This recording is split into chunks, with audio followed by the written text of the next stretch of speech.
it.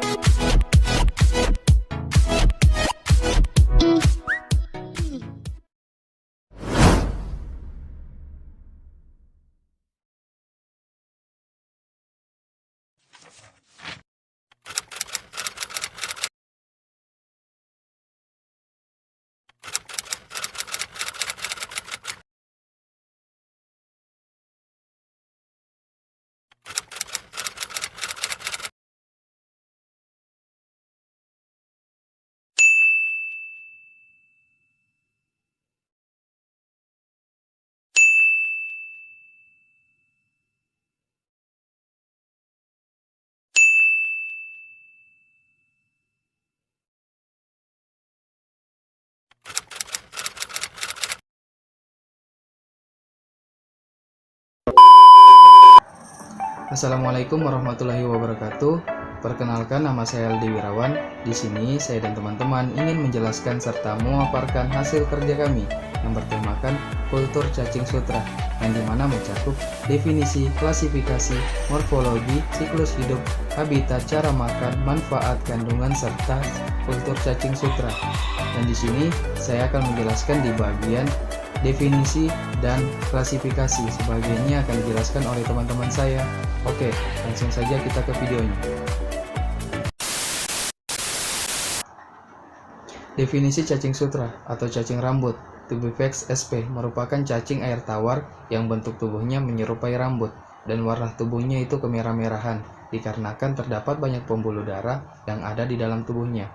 Dan cacing sutra itu sendiri digunakan sebagai pakan alami dikarenakan terdapat nutrisi yang tinggi dan ukurannya sesuai dengan kebutuhan larva ikan.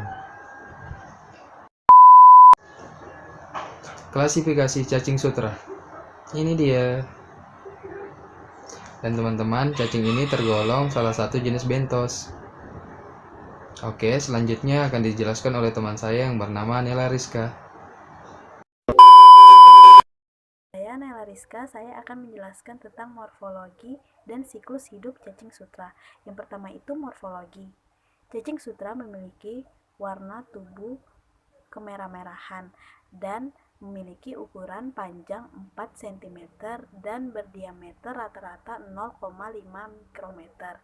Cacing sutra ini hidup membentuk koloni. Cacing sutra ini hidup di perairan jernih yang kaya bahan organik. Cacing sutra ini tidak memiliki insang, tetapi dia memiliki saluran pencernaan dan hidup di perairan tawar dan daerah tropis.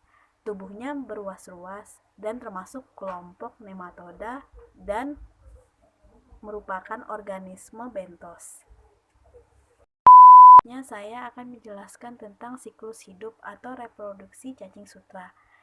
Cacing sutra ini bersifat hermafrodit. Pada satu organisme mempunyai 2 alat kelamin. Telur cacing sutra dihasilkan oleh cacing yang mengalami kematangan kelamin betina dan dibuahi oleh cacing lain yang mengalami kematangan sel kelamin jantan. Pembuahan menghasilkan kokon.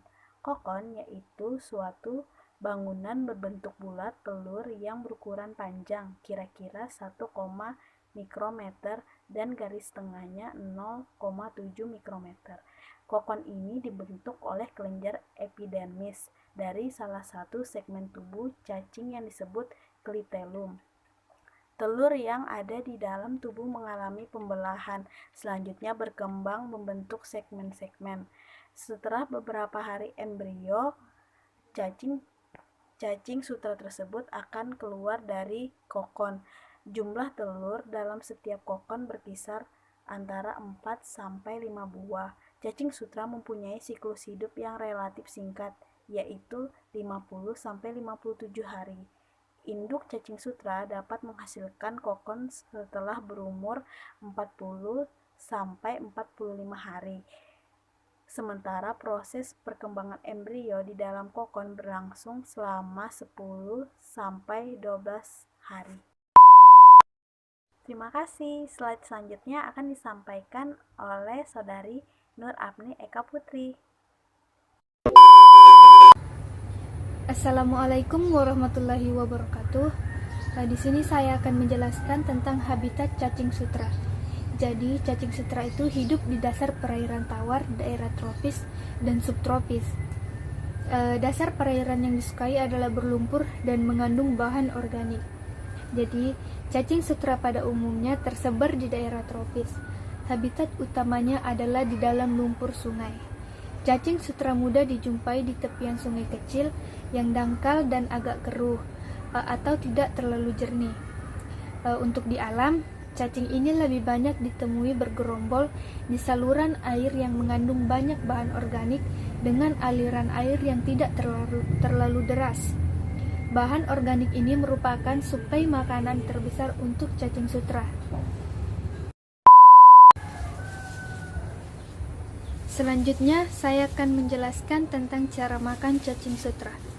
Kebiasaan makan cacing sutra adalah memakan detritus, alga benang, diatom, atau sisa-sisa makanan terlarut di lumpur. Cacing sutra akan memilih bahan yang kecil serta lunak sebagai pakan. Cacing ini memperoleh makanan pada kedalaman 2-3 cm dari permukaan substrat. Cara makan cacing sutra adalah dengan cara menelan makanan bersama sedimennya. Dan karena cacing sutra mempunyai mekanisme yang dapat memisahkan sedimen dan makanan yang mereka butuhkan. Selanjutnya akan dijelaskan oleh Gito Loris. Baik, saya akan menjelaskan manfaat cacing sutra di bidang perikanan. Cacing sutra dimanfaatkan untuk pakan alami dalam proses pembibitan untuk anak ikan yang baru menetas. Karena ukuran cacing sutra sangat pas untuk bukaan mulut anak ikan. Di bidang peternakan, cacing sutra digunakan sebagai campuran pakan untuk budidaya ayam telur dan ayam daging.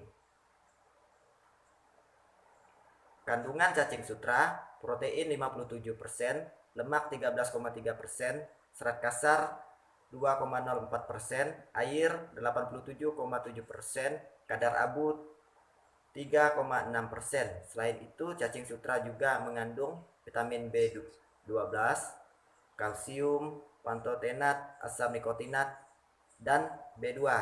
Baik, selanjutnya akan disampaikan oleh Mariani. Cara kultur cacing sutra. Cara kultur cacing sutra terbagi beberapa bagian, yaitu yang pertama, persiapan wadah budidaya. Wadah untuk cacing sutra dapat menggunakan sistem di dalam terpal, rak berbagi, ataupun kubangan lumpur. Yang kedua, persiapan bibit.